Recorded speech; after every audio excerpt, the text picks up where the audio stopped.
আসসালামু আলাইকুম, hello everyone, welcome back to my channel. সবাইকে নাজমাস কিচেন চ্যানেল থেকে স্বাগত জানাচ্ছি।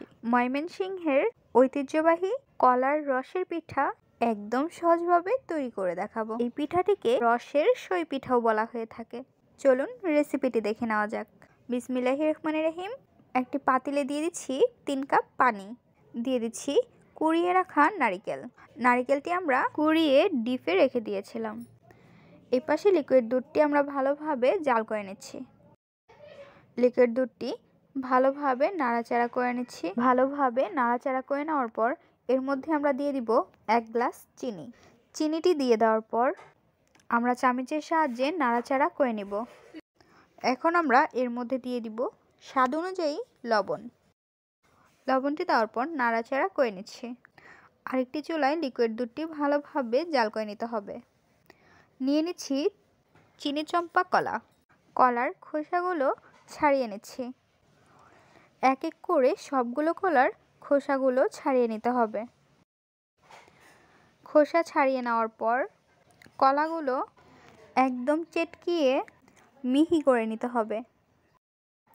হাতের সাহায্যে কলাগুলো আমরা মিহি করে নিচ্ছি। এই পাশে পানিটি বলক উঠে আসছে। নাড়াচাড়া করে নিচ্ছি। নাড়াচাড়া করে নেওয়ার পর যখন এমন বলক চলে আসবে এর মধ্যে আমরা দিয়ে দিব মিহি করে রাখা কলা।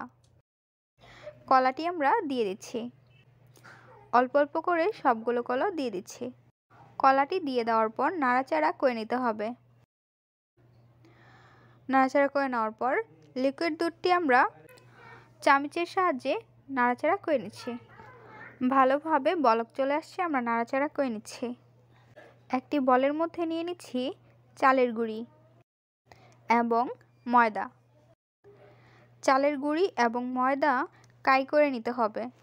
কলার শিরা থেকে পানিগুলো আমরা দিয়ে দিচ্ছি। কলার শিরা দিয়ে কাই করলে পিঠাটি খেতে মিষ্টি হয় এবং শিরার পানি ছাড়া তৈরি করলে মিষ্টি হয় না।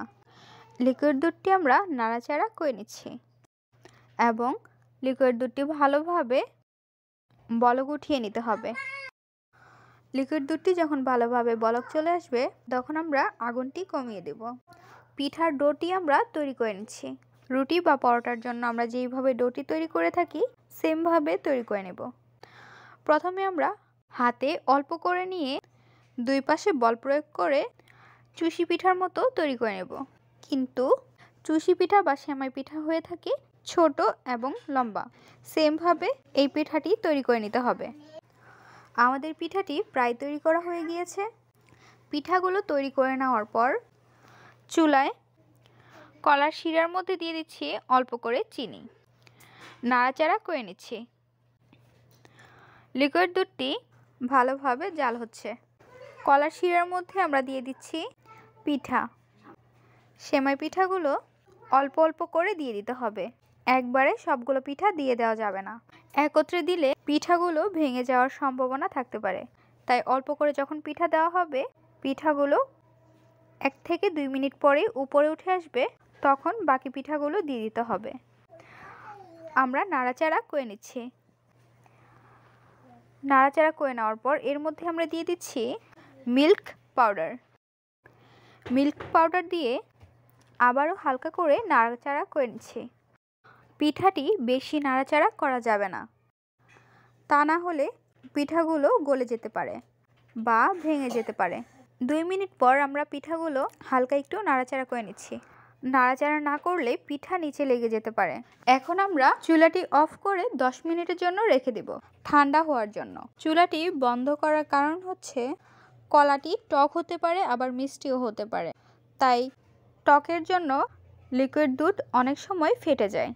তাই আমরা সেমাইটি হালকা ঠান্ডা করে এর মধ্যে লিকুইড দুধটি দিয়ে দিব। লিকুইড দুধটি দিয়ে দেওয়ার পর নাড়াচাড়া করে নিচ্ছি। লিকুইড দুধটি দিয়ে দেওয়ার পর আমরা পরিবেশন করে নেব। তৈরি হয়ে গেল ময়মনসিংহের ঐতিহ্যবাহী কলার রসের সই পিঠা বা সেমাই পিঠা। গ্রামাঞ্চলে এইগুলো পিঠা তৈরি করতে দেখা যায় এবং খেতেও ভীষণ মজাদার হয়ে থাকে।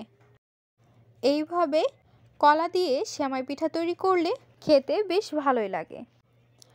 কলার রসের সেমাই পিঠার রেসিপিটি আপনাদের কাছে কেমন লেগেছে তা অবশ্যই জানিয়ে দিবেন কমেন্টের মাধ্যমে। ভিডিওটি যদি ভালো লাগে অবশ্যই একটি লাইক করে দিবেন এবং সাবস্ক্রাইব করে আমাদের পাশে থাকবেন। আজকের পর্বে আমরা এখানেই বিদায় নিচ্ছি গাইস। আসসালামু আলাইকুম। ভালো থাকবেন সবাই। আল্লাহ হাফেজ।